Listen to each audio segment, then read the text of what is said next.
Bonjour à tous, bonjour à toutes. Bonjour. Bienvenue dans le jour 2 de la semaine carrière de l'IA chez Lyon. Et donc, est-ce que vous pouvez nous indiquer dans le chat si vous nous entendez bien, si vous nous voyez bien? Génial. Bonjour Marion, bonjour Jocelyn. Parfait. Est-ce que vous nous entendez bien? Normalement, ça devrait être bon. Yes, génial. Alors, écoutez, je vous embarque pour ce jour 2 aux côtés de Cani, que vous avez déjà dû voir sur les réseaux sociaux et surtout sur nos brochures, parce que Cani, effectivement, est la headmaster de notre bootcamp Gross Marketing Foya. Et c'est vrai qu'elle anime, voilà, elle anime les promos. Et là, elle en est à sa 6e promotion.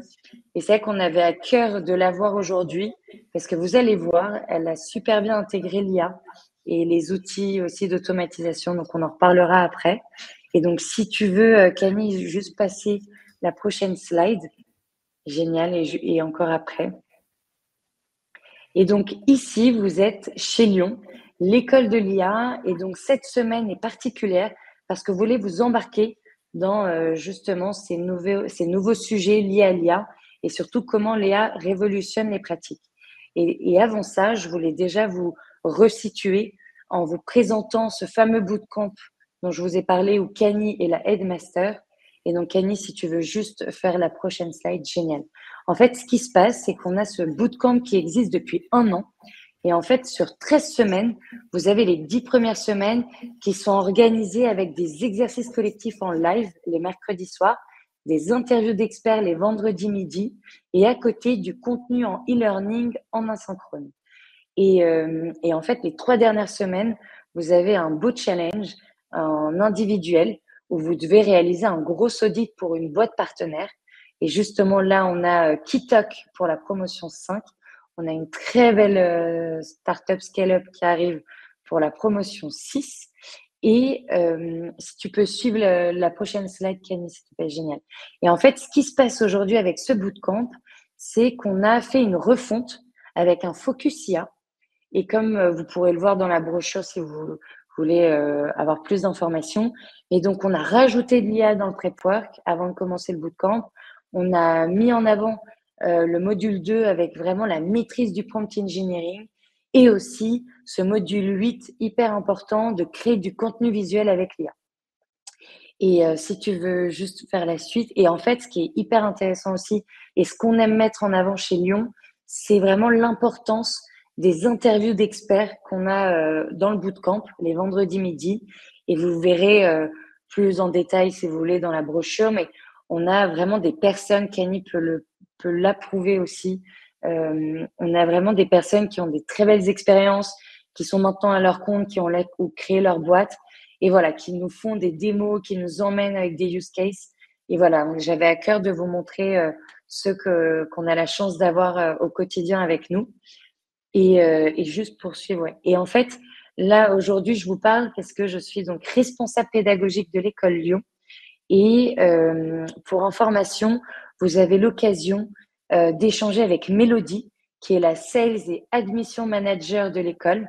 Et si vous souhaitez vous former, c'est pour ça que je vais vous mettre dans le chat ces questions. Si vous souhaitez vous former au Gross Marketing et à l'IA dans les 6 prochains mois, et surtout, comment tu souhaites te former au Gross Marketing et à l'IA.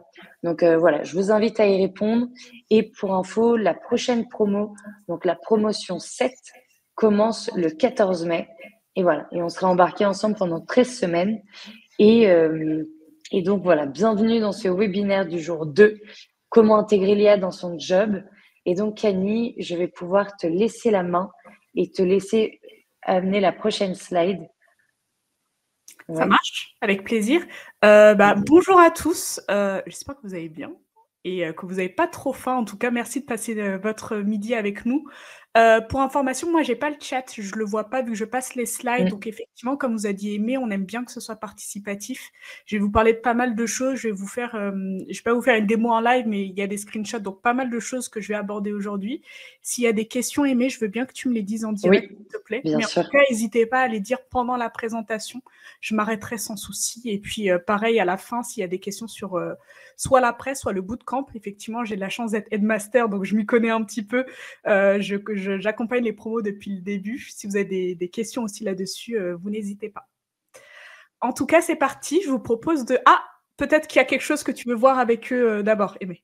Oui, c'est vrai qu'on pose souvent cette question et si vous voulez répondre dans le chat, qui vous êtes, ce que vous faites pour aussi comprendre avec qui on interagit pendant tout le live. Donc, n'hésitez pas à nous dire voilà, vos profils. Comme ça permettra aussi d'orienter plus les questions qui seront plus peut-être data ou marketing. Mais génial. En tout cas, ouais, on voit des CMO, product manager, tech lead, product owner. Donc, génial. Merci d'être avec nous. Eh bien, je suis gâtée. Écoutez, je vous propose qu'on démarre. Donc, effectivement, je m'appelle Kani, enchantée de faire votre connaissance. Je suis dans le marketing depuis pas mal de temps, un petit peu plus de 7 ans aujourd'hui. Et moi, je suis surtout spécialisée dans les startups et les scale-up, même si j'ai fait des grosses boîtes. C'est vraiment là-dessus où j'excelle aujourd'hui. Actuellement, je suis effectivement growth marketer et j'ai une spécialisation surtout business. Moi, mon but, c'est de faire du marketing, mais vraiment à des fins de chiffre d'affaires avec un œil dessus. Donc, je travaille la plupart du temps avec directement des chefs d'entreprise en conseil, en gestion de projet, en mise en place, enfin vraiment une stratégie gagnante pour que derrière, on puisse avoir des sous-sous dans notre poche à la fin. Également, ma particularité, c'est que j'ai 2 métiers aujourd'hui. C'est que je suis growth marketer, mais je suis aussi data scientist depuis 2 ans. C'est très récent.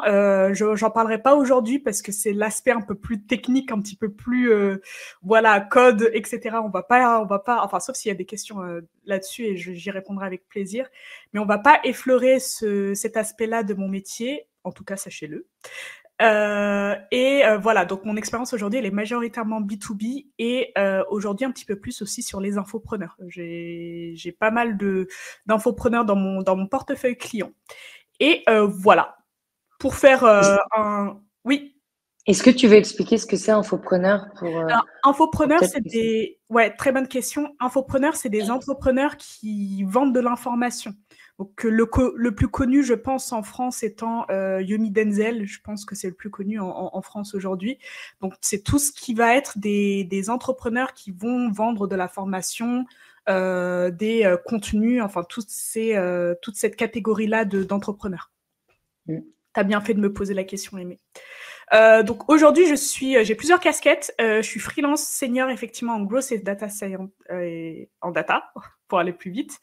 Headmaster de la formation, ça on vous l'a déjà dit, et je travaille aussi à l'heure où on parle sur un projet qui est très excitant. J'en parlerai très prochainement.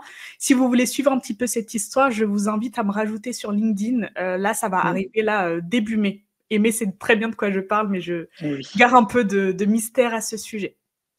Donc aujourd'hui, le sujet, c'est de savoir comment moi, donc comme je vous ai dit, j'ai commencé vraiment par le marketing, j'ai rajouté le côté data, enfin au fur et à mesure de mon expérience et de mes propres intérêts. L'idée, c'est que je vous montre aussi concrètement comment l'IA s'est intégrée au marketing et comment moi je l'utilise aujourd'hui. Donc, faut savoir. Alors, vous verrez, moi, je suis très visuelle. Hein, j'aime pas trop écrire dans mes slides. ChatGPT, je pense que vous avez tous un peu suivi. Il est arrivé et s'est démocratisé en France et en Europe en novembre 2022. Faut savoir que moi, je suis très has-been. C'est-à-dire que quand il y a des nouveaux outils qui viennent, je suis un peu grognon. Donc, comme le petit gif que vous voyez, j'étais pas si impressionnée que ça. À savoir, si je mets un peu de contexte à cette image-là, en marketing, on utilise énormément d'outils au quotidien. Vraiment beaucoup. Il y en a vraiment beaucoup qui viennent de nouveautés, des choses qui se lancent au fur et à mesure. On n'a pas spécialement le temps de tout faire, de tout tester.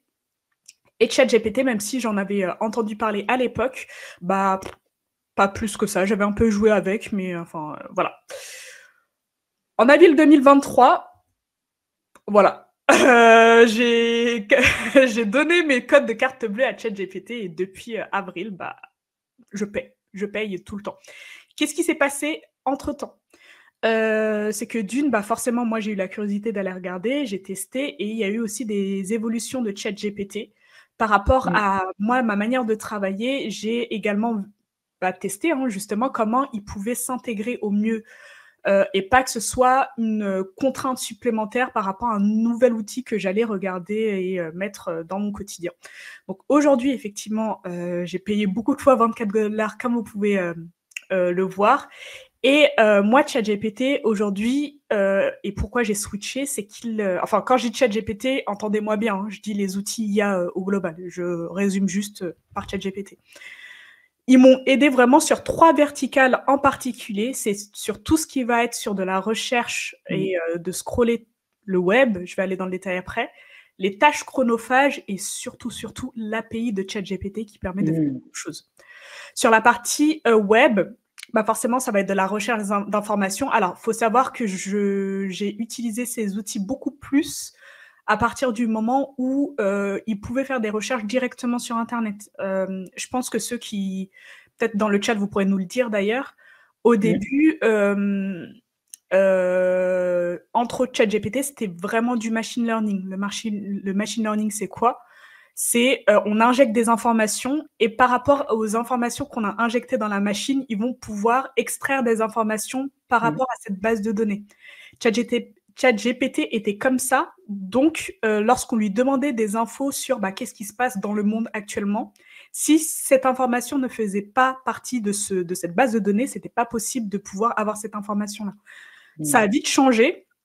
Il y a eu des concurrents qui se sont positionnés très vite. Je pense à Gemini, entre autres, sur la partie Internet. Et ChatGPT, forcément, c'est dépêché de mettre des mises à jour à ce sujet. Mais en tout cas, voilà, pour moi, ça a été un game changer, entre autres sur cette partie-là. Sur tout ce qui est veille concurrentielle et analyse des tendances actuelles. Normalement, si on fait bien notre job côté marketing, on ne se lance pas n'importe comment. Il faut regarder un petit peu comment fonctionne le marché, ce qui fonctionne, ce qui ne fonctionne pas. Est-ce qu'il y a eu des études? Enfin, vraiment, le côté plus analyse et compréhension du marché dans lequel on évolue aujourd'hui.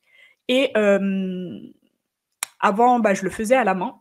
Maintenant, je l'automatise de plus en plus. Il y a des choses qu'on doit garder manuelles et j'en parlerai plus tard. Mais cette partie-là me permet d'aller beaucoup plus vite aujourd'hui. Et forcément, la mise à jour des connaissances. Moi, j'apprends beaucoup de cet outil-là tout en ayant du recul. J'en parle après. Et la capacité de fournir des données, des statistiques récentes. Enfin, j'ai pas fini ma phrase ici. Mais en tout cas, cette fonctionnalité, elle permet vraiment de pouvoir se mettre à jour. Et croyez-moi, côté marketing, on doit aussi savoir ce qui se passe en temps réel dans le monde du marketing, mais aussi sur le marché. Donc sur cette partie-là, game changer, franchement, très contente d'avoir eu cet outil-là et qui m'a fait économiser plein de temps. Sur les tâches chronophages, alors avant de vous parler de ça, pour vous parler, enfin, je pense qu'il y a des growth marketers dans le chat, mais je vais juste remettre un peu de contexte pour ceux qui ne l'ont pas. Dans la philosophie growth, on fait beaucoup de choses, on teste beaucoup de choses et on a ce mindset qui est de tester et de regarder ce qui s'y passe. Si le test qu'on a mis en place ne fonctionne pas, on a tendance à mettre de côté ce test-là. Si ça fonctionne, on automatise. Les outils d'automatisation, ils sont venus avant ChatGPT, tout ce qui est Zapier, N8N, Make, et je vais vous en parler juste après encore. Mais pour tout ce qui va être de l'ordre de mettre en place et de créer du contenu dans ces automatisations-là, ça a été vraiment très, très, très appréciable que ce genre d'outil arrive sur le marché, sur la création de contenu, que ce soit textuel ou visuel d'ailleurs, les deux. La production quotidienne de LinkedIn, alors, je ne suis pas la meilleure sur LinkedIn, mais vraiment sur la partie mise en place de posts pertinents, là, vraiment, aujourd'hui, on n'a plus d'excuses pour pouvoir mettre en place un personal branding ou mettre en place des posts pertinents et qui touchent notre cible. Franchement, game changer. l'analyse des performances marketing. Donc là, on est un petit peu plus sur la phase 3, je dirais, comme je vous ai dit, c'est test, on lance, et ensuite on regarde les performances de nos campagnes pour voir si derrière, ce qu'on a mis en place fonctionne ou pas. Il y a beaucoup d'outils, je pense notamment à tout ce qui est CRM, je pense à HubSpot, notamment Salesforce aussi, qui ont maintenant un module IA qui permet d'accompagner les marketeurs sur la performance marketing. Et on peut même aller plus loin. Certains outils proposent ce qu'on appelle du prédictif. Le prédictif, c'est quoi? C'est alors, c'est des statistiques, et je ne vais pas rentrer dans le détail parce que ça intéresse personne. Mais le prédictif, ça permet de se projeter aussi sur le côté. Si vous mettez ça en place, vous avez le potentiel d'avoir tel résultat d'ici 2 ou 3 mois. Et alors, ça, avant, c'était possible. C'est vraiment le travail d'un data scientist, pour le coup, vraiment de faire ce genre de simulation et ce genre de statistiques. Maintenant, on a des outils tout faits. Donc, alors, le data scientist est toujours utile. Ne me dites pas, ne me dites pas ce que j'ai pas dit. Mais c'est beaucoup plus démocratisé pour être mis en place dans une stratégie marketing aujourd'hui. Ce qui est très bien. Et chose sur laquelle on pense moins, et je vais m'empresser de le dire aussi à mes élèves mercredi, c'est que ChatGPT permet de prompter aussi. C'est que si on n'est pas le meilleur à prompter, on peut lui demander de prompter à notre place. C'est-à-dire qu'on va lui dire ce qu'on a besoin, de lui donner des synthèses et en tout cas un contexte sur lequel on a envie d'évoluer ou creuser avec lui directement. On peut lui poser la question de « Est-ce que tu peux me proposer un prompt pour que j'arrive à ce résultat-là » Et là-dessus, je vous encourage, si vous avez la version payante de ChatGPT, je pense que vous avez tous vu la partie imagerie qui s'est beaucoup plus améliorée. Propose-moi une image de. Je crois que vous avez tous vu les versions Ghibli sur LinkedIn de pas mal de choses.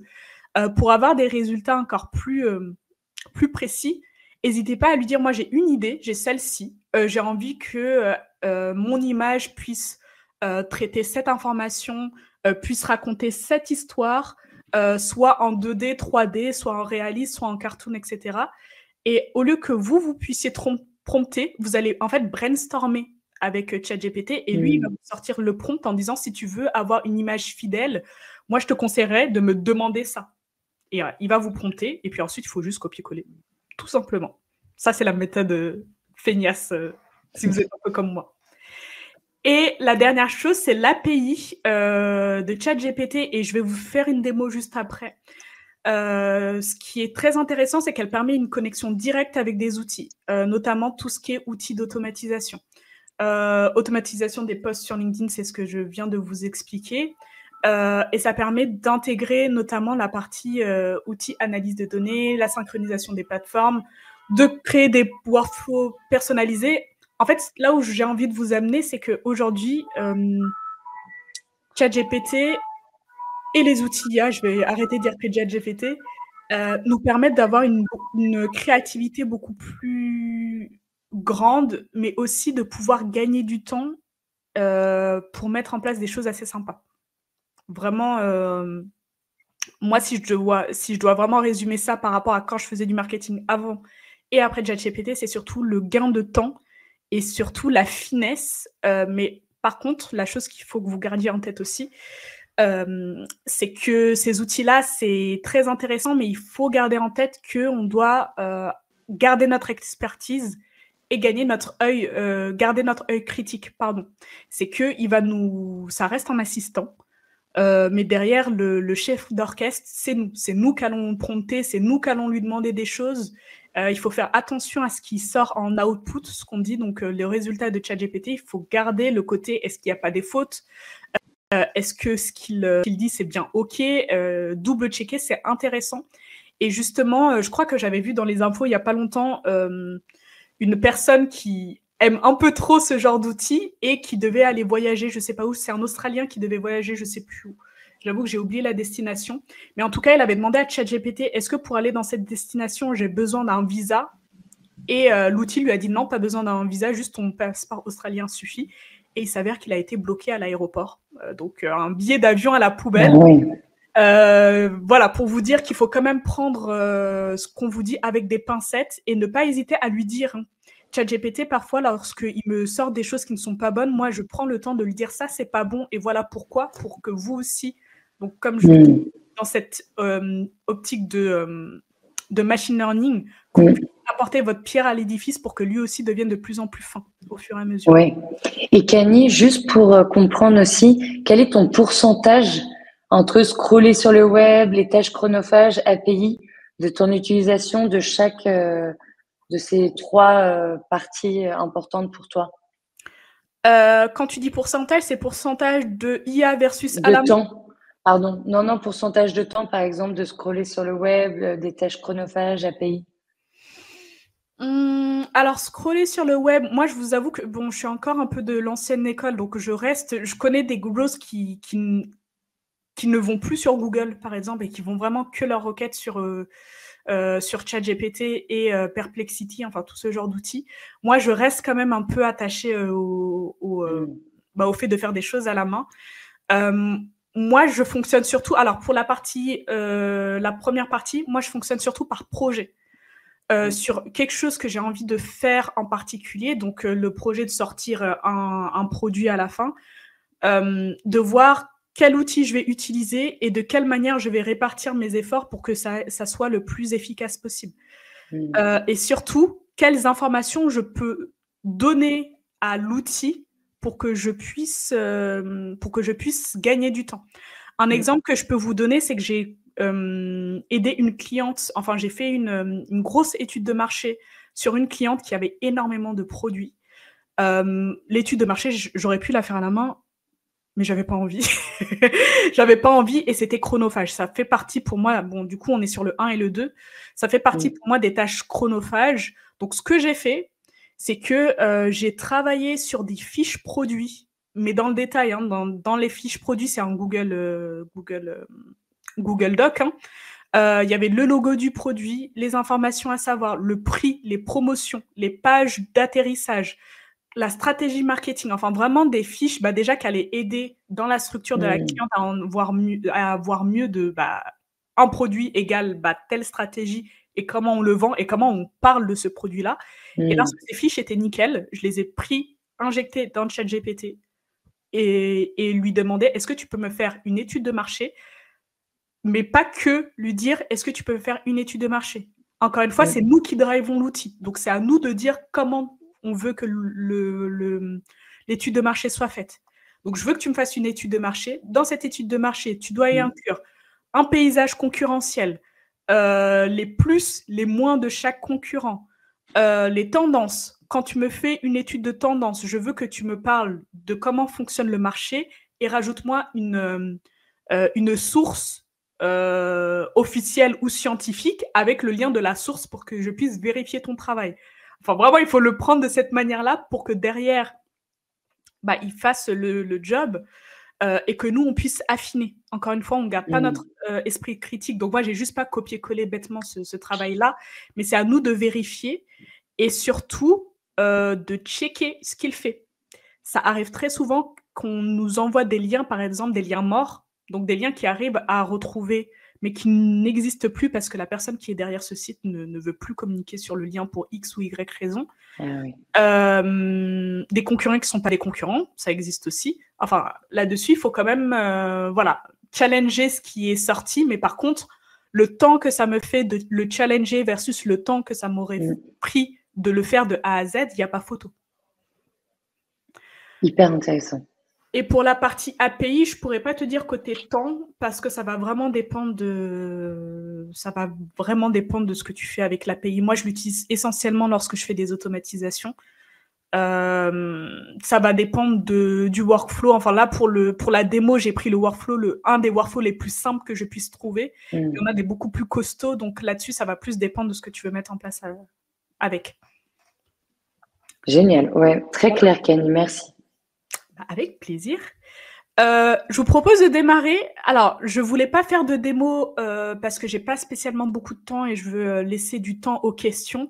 L'idée, c'est que je vous explique concrètement un projet, c'est quoi, comment je l'ai mis en place, comment ChatGPT a été injecté dans ce projet et qu'est-ce que ça a pu faire. Donc, je vais partir de la fin. Donc, quel est le rendu final et vous expliquer la machinerie derrière. Là, vous voyez une page sombre, pas très jolie, mais très intéressante, qui est une page Notion. Pour ceux qui connaissent pas Notion, c'est un outil qui permet de faire de la documentation, grosso modo. Donc là, vous voyez que le titre, c'est autorespondeur Instagram, avec des colonnes, nom du compte, lien du compte, suivi, lien du post, publié, texte du post, texte généré par chat, 3 points, ChatGPT. Pour vous mettre du contexte, c'est un document que j'ai produit pour une cliente qui est autrice, qui lançait son livre et qui partait de zéro. Elle n'avait pas de communauté, aucune communauté. Par contre, elle, son but, c'était justement de créer une communauté qui lui ressemble, être en interaction avec sa communauté et que ça se fasse de manière naturelle. La solution de facilité aurait été d'acheter des personnes qui la follow, mais ça n'a aucun intérêt par rapport aux besoins de cette cible-là. Sachant qu'elle est toute seule, cette autrice-là, elle est toute seule, elle est vraiment dans son coin à vraiment produire son livre, donc elle ne voulait vraiment pas être dans la partie marketing.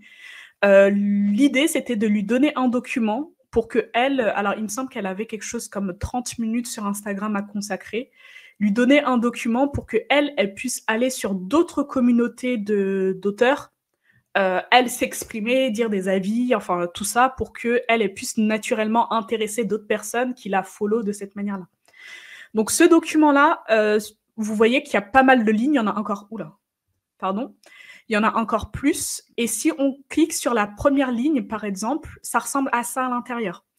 Il y a le nom de la personne, le lien du compte Instagram, le lien du post, donc le post de cette personne-là. Là, c'est plus à la main, c'est du filtre Notion, donc vous vous inquiétez pas trop, c'est juste si c'est pas pertinent, la cliente, elle avait juste à cliquer dessus et ensuite le post allait autre part. Quand est-ce qu'a été publié le post, si la cliente a répondu ou pas à ce post et si ce compte-là suit déjà la cliente. N'hésitez pas dans le chat, encore une fois, je ne le vois pas, s'il y a des questions ou si je vais trop vite, vous n'hésitez surtout pas. Donc, vous voyez que dans ce document Notion, le lien du post, c'est le lien du compte en question. Un nouveau parcours d'auteur aujourd'hui, celui de blablabla qui s'est prêté, etc. Le texte généré en dessous, super article, les conseils, solutions que tu offres à l'auteur, blablabla, sont très pertinents, très bel article, je le recommande, blablabla. Ce texte-là, je ne l'ai pas écrit, c'est ChatGPT qui l'a écrit. Et ensuite, il a été injecté ici pour que la cliente puisse aller sur ce post-là. Donc, en fait, lorsqu'elle arrive ici, elle va juste cliquer sur le post. Elle n'a pas besoin de le lire parce qu'il est déjà là. Donc, elle clique sur le post, elle fait copier-coller sur le post, elle s'en va. Et elle peut le faire de manière un peu industrielle, mais en ayant une confiance sur la qualité du copiage-collage, avec en français correct. Donc voilà, l'idée c'est que ça se fasse naturellement depuis son propre compte à la main, mais avec des posts qui sont déjà générés, sachant qu'elle n'y connaît pas trop côté réseaux sociaux, etc. Là, c'est l'output, ce que je vous disais, donc le produit final, et la machinerie derrière, la voici. Donc là, c'est un cadeau que je vous fais. Si vous voulez répliquer ce truc-là chez vous, vous pouvez. Sachant qu'en plus, je crois que cette automatisation de bout en bout, elle est vraiment gratuite, sauf l'API ChatGPT qui est payante. Alors, pour faire ça, l'étape 1, c'est d'aller sur un outil qui s'appelle Phantom Buster. Phantom Buster, c'est quoi? C'est un outil qui permet... Alors, c'est un outil qui a déjà des solutions de scrapping. Le scrapping, c'est le fait d'aller chercher une information qui existe sur une page, que ce soit une page ou un réseau social, etc., avec des modules qui sont déjà tout faits. Donc, on n'a pas besoin de faire toute la machinerie de code, de machin, de bidule, du scrapping. C'est vraiment quelque chose qui est préconçu. L'idée, c'est que en allant sur Phantom Buster, j'ai utilisé un fantôme, c'est comme ça qu'il appelle cette machinerie dont je vous appelle, Phantom Buster appelle ça les fantômes, qui est celui-ci. Normalement, vous voyez ma souris qui bouge, je crois. Ouais, très bien.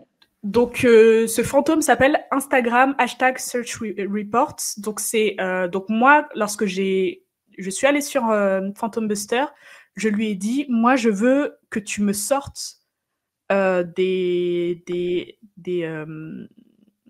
posts de toutes les personnes qui publient sur ces hashtags-là. Normalement, vous avez vu ici, vous voyez que le post que j'ai scrappé, il y a pas mal de hashtags.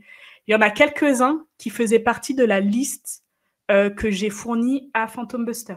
Cette liste-là, elle vient d'où? Je l'ai proposée à ma cliente. Ça, d'ailleurs, vous pouvez très bien le faire à la main. C'est-à-dire que moi, avant de commencer à bosser avec elle, je lui ai demandé sur quel hashtag elle se reconnaît. Vous pouvez soit lui poser la question, soit lorsque vous avez compris qui elle est, qu'est-ce qu'elle fait, vous pouvez poser la question à ChatGPT. Est-ce que tu peux me fournir une liste d'hashtags par rapport aux spécificités de ma cliente? Mais comme je vous ai dit, c'est moi qui drive ChatGPT parce que je lui ai fourni des infos. Ma cliente, elle est comme ça, elle est dans telle niche. Par rapport à ça, je veux que tu me donnes des hashtags dans cette niche-là. Donc, je lui ai fourni des hashtags sur lesquels je veux me positionner. Et ensuite, lorsque vous avez paramétré, je ne suis pas allée dans le détail là-dedans parce que ce n'est pas spécialement intéressant, vous avez ensuite le fantôme qui est actif. Je l'ai renommé, c'est post utilisant des hashtags identifiés à la main. Donc, Phantom Buster, aura généré un dossier avec le nom du compte, les liens du compte, le post, enfin pas mal de choses. Et ensuite, la fréquence, c'est à vous de la mettre en place lorsque vous ferez le setup. Donc, combien de posts je veux par jour? Est-ce que je veux faire cette automatisation une fois par jour, 2 fois par jour, 1 fois par semaine? Enfin, tout ce qui est récurrence, après, c'est nous qui la paramétrons. Et ce que j'ai fait après, c'est que tout ça, donc c'est disponible sous forme de dossier téléchargeable sur Phantom Buster. Tout ça, je l'ai injecté dans un Google Sheet qui était dans le drive de ma cliente. Donc, ma cliente n'avait pas à aller sur Phantom Buster. Il y avait et même sur le fichier drive, elle n'a pas besoin d'y aller non plus parce que, au final, comme je vous ai dit, elle avait un Notion déjà tout fait. Mais en tout cas, l'idée, c'est que je scrape, je paramètre, j'injecte tout ça dans un fichier Google Sheet. Ça, c'est en étape 1. Et l'étape 2, c'est celle-ci. Là, on est sorti de Phantom Buster, on est sur un autre outil qui s'appelle Make. Donc, je vous en ai parlé juste avant. Make, c'est un outil qui permet de faire de l'automatisation et qui permet de lier plusieurs outils entre eux. Dans la même veine, il y a Zapier dans le bootcamp. On parle de Zapier notamment.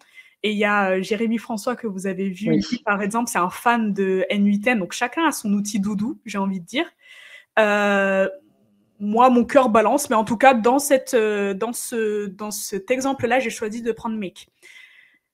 Et voici l'automatisation, je vous ai pas menti. J'ai fait en sorte qu'elle soit la plus simple possible. Il y a des automatisations qui sont beaucoup plus costauds que ça. Si je traduis tout ça, ça donne quoi? C'est que l'automatisation, elle a un trigger. Le trigger, c'est le fait qu'il y ait quelque chose qui déclenche l'automatisation. Et ce trigger-là, c'est quand il y a une nouvelle ligne sur le Google Sheet. Si vous vous rappelez, tout ça, je l'ai transvadé dans un Google Sheet. Donc, ça veut dire que lorsqu'il y a de nouveaux posts, donc de nouvelles lignes, ça se déclenche. C'est ça le déclencheur de mon automatisation. Ensuite, je prompte sur ChatGPT. Donc, l'API de ChatGPT, elle est ici. J'en parle juste après. Lorsque ChatGPT aura prompté et fait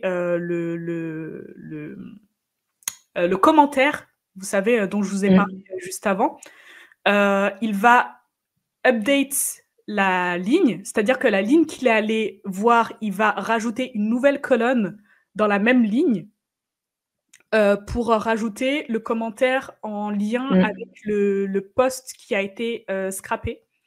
Et tout ça, je le déverse dans une base de données Notion. Encore une fois, dans le chat, si j'en ai perdu, vous hésitez des questions. C'est hyper clair parce que c'est la première fois qu'il n'y a pas autant de questions. Donc vraiment, bravo, Camille. Magnifique. Soit c'est très clair, soit vous êtes endormi, mais je pense que c'est plutôt la première option. En tout cas, vous n'hésitez pas. Donc voilà, c'est quoi l'automatisation? Elle n'est pas si compliquée que ça, au final. C'est juste la créativité et le fait de penser à la faire. Et pour vous dire, le prompt, donc ce qui est ici, c'est celui-ci. Ouais. C'est un prompt qui est un peu long. On va le décrypter ensemble. Ce qui est intéressant et important, c'est en jaune. Je vais tout lire d'un coup et ensuite je vais vous expliquer.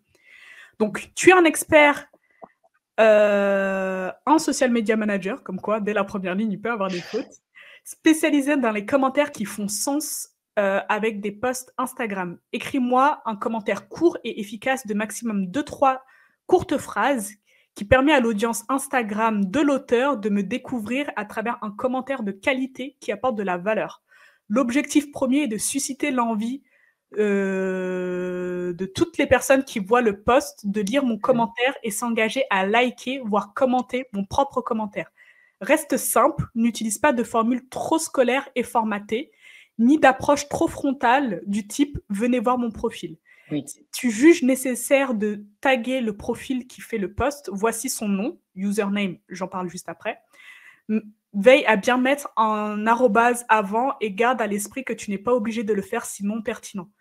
Tu n'as pas le droit de taguer d'autres personnes que l'auteur du post. Utilise toujours le tutoiement. Voici le post. Alors, c'est un long prompt. D'habitude, lorsque on prompte, moi j'ai tendance à vous dire tout ce qui est ChatGPT, etc., c'est des chats conversationnels. Donc l'idée, c'est d'avoir des prompts courts et d'attendre ce qu'ils disent pour pouvoir échanger, faire du ping-pong avant d'avoir un résultat. Là, c'est l'API, donc je n'ai pas l'opportunité de faire ce ping-pong-là, d'où le fait que le prompt soit assez costaud. Si on va dans le détail, je lui ai donné un rôle, social media manager, spécialisé dans les posts qui font sens. Je lui ai donné une limite, 2-3 phrases courtes. J'aurais même pu aller dans le détail et dire X caractère grand max, mais dans la mise en place, on peut le faire, donc je ne l'ai pas fait. Permet à l'audience de l'auteur de me découvrir. Donc ça, c'est l'objectif. C'est que je fais des commentaires, mais je veux que dans ces commentaires, ça donne envie aux personnes qui lisent de moi me découvrir. Susciter l'envie de toutes les personnes qui voient le post de lire mon commentaire et de s'engager. Donc, faire en sorte que mon post soit, je ne vais pas dire viral, c'est pas le mot, mais que les personnes like, commentent ou fassent en sorte qu'ils me trouvent intéressant dès mon post. Pas d'approche frontale, je pense que vous comprenez que c'est pas bien vu. Blablabla. Son username, donc le username, vous voyez que là, c'est une condition. C'est pour ça que je l'ai mis entre... je ne sais plus comment on dit en français. Oui. Oui, pardon, je ne l'ai pas noté, mais la parenthèse, oui. Désolée. Cette information-là, je l'ai scrappée. Donc, en fait, en mise en place, je lui ai dit, ce truc-là, tu le vois dans telle colonne de mon Google Sheet, ici. Pareil pour le post, je lui ai dit, tu trouves cette information dans telle colonne sur mon Google Sheet. Et veille à mettre un point un arrobase. Je l'ai mis parce que dans le scrapping que m'a fait Phantom Buster, il m'a juste mis le nom des comptes, mais il n'a pas mis l'arrobase. Ce qui fait que je peux les nommer, mais je ne peux pas les taguer. Donc, j'ai bien rajouté ce truc-là parce que je suis allée regarder mon document. Voilà. Et puis ensuite, vous avez ce fichier en noir et blanc. Et une cliente contente. Voilà pour la démo. Encore une fois, si vous avez des questions, n'hésitez pas dans le chat. Mais effectivement, lorsqu'on sait utiliser les outils et lorsqu'on sait prompter, surtout parce que prompter... je pense que lorsque je vous ai lu le prompt, je pense que vous avez compris le pourquoi du comment.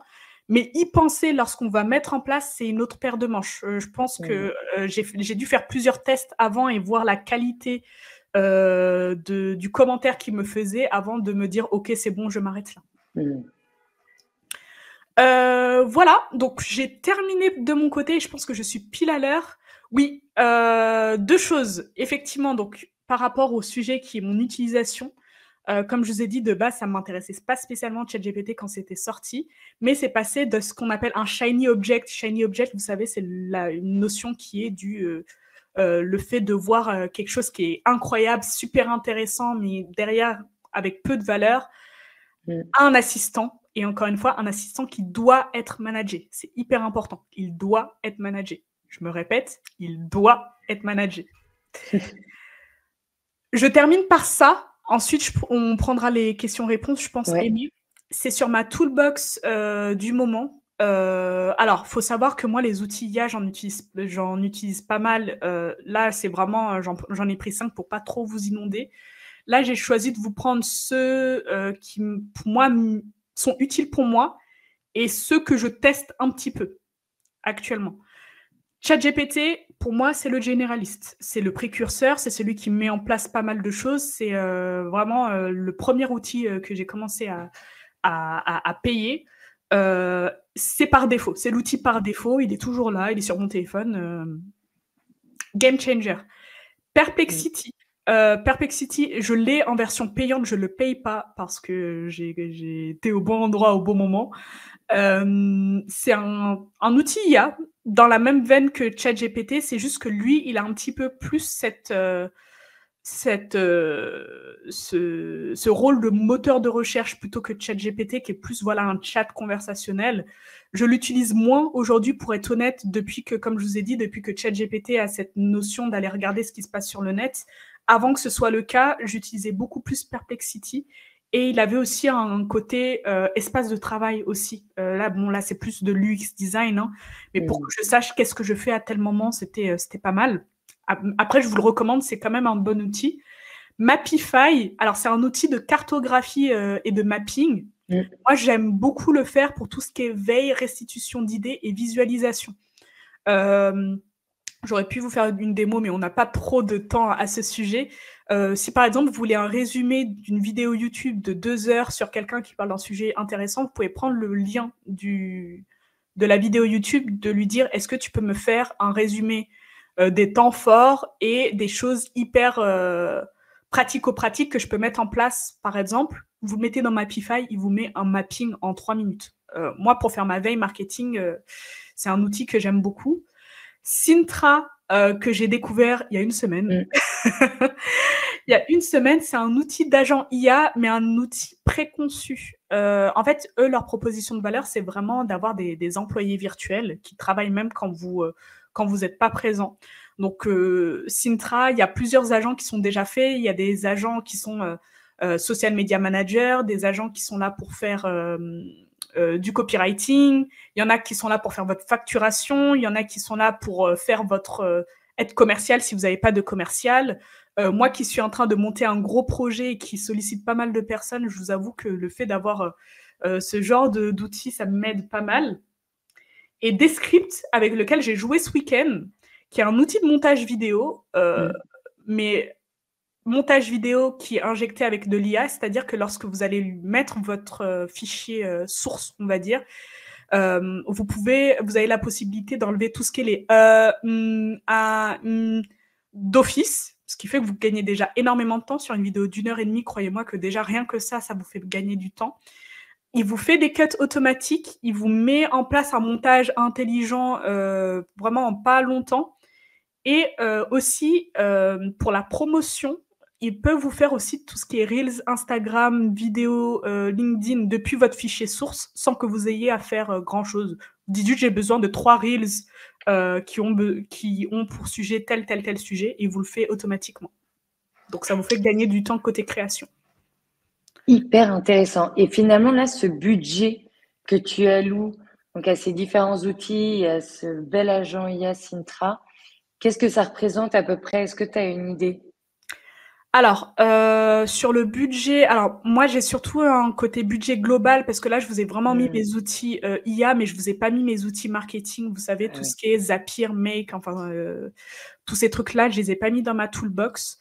Ça dépend d'un freelance à l'autre. Moi aujourd'hui, j'alloue je pense que c'est un peu moins de 400 € par mois, quelque chose comme ça. Ah ouais.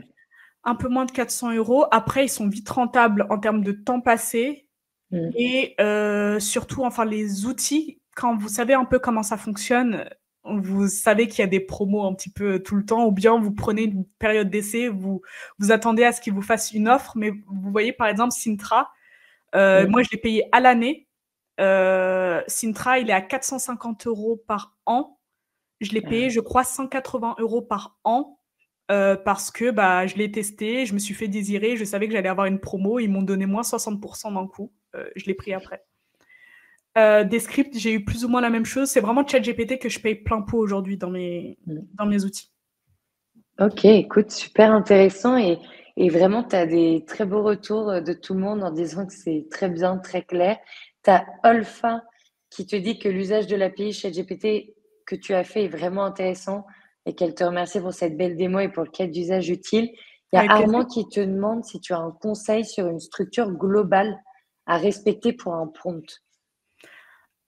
Structure globale, je pense que j'en ai un peu parlé lorsque je faisais la démo tout à l'heure, mais lorsqu'on fait un prompt, il faut déjà... encore une fois, moi, quand je parle d'IA, je préfère parler de machine learning, parce que moi, en termes de position, je sais qu'il faut que je lui donne des informations pour qu'il puisse me ressortir quelque chose de plus intéressant. Donc, déjà, en termes de choses à donner, c'est du contexte. Vous, aujourd'hui, pourquoi vous avez besoin de lui? Vous avez quoi comme rôle? Quel est le contexte? Pourquoi vous allez le solliciter? Quels sont les résultats? Enfin, déjà, que lui, il puisse comprendre déjà la démarche de l'utilisation de ChatGPT, tout simplement. Ensuite, lui mettre le cadre. J'ai besoin de ça. J'ai besoin que tu te mettes dans telle position, j'ai besoin de tel output, j'ai besoin que tu me fasses tel résultat. Et surtout, n'hésitez pas à lui dire de prendre son temps. Moi, je lui dis souvent, parce que ChatGPT, il est tellement rapide parfois. De temps en temps, je lui donne tellement d'infos, comme je vous disais par exemple sur les fiches techniques, les fiches produits, tout à l'heure. Une fiche produit pouvait être une dizaine de pages, par exemple, que je lui injectais d'un coup. Dans le prompt, ça m'arrive très souvent de lui dire « Prends ton temps avant de me répondre, regarde bien toutes les pages du document que je t'ai envoyé avant de me faire ton retour. » Donc, une structure de base, j'ai pas forcément envie de vous enfermer dans une structure, mais par contre, vous dire, vous dire de mettre le cadre là-dessus, oui, c'est obligatoire pour le coup. Ah ouais. Écoute, c'est encore une fois, merci pour ce super live, vraiment très clair et rejoins Armand, Marion, Oriane, Sophie et tous les autres parce que ouais, merci pour ce super moment. Armand, c'est Armand de la promo actuelle? Oui, exact. Hello Armand, à demain. Exact. Et écoute, je préfère qu'on clôture avec cette dernière question d'Armand et encore une fois, on pourra partager en replay le document et toutes les infos. Et voilà, merci Jocelyn, Sophie et tous les autres. Et encore une fois, bonne journée à tous et à toutes. Et on se retrouve aussi dès demain pour le jour 3 du webinaire, pour le jour 3 de la semaine de l'IA, avec Perrine Millard qui nous embarque sur comment elle a intégré l'IA dans sa boîte et son équipe. Donc, trop intéressant. Oui, merci Aïcha, merci Alpha. Ça a été un plaisir. Au revoir tout le monde. Très bonne journée à tous, au revoir. Bonne journée à tous et à toutes.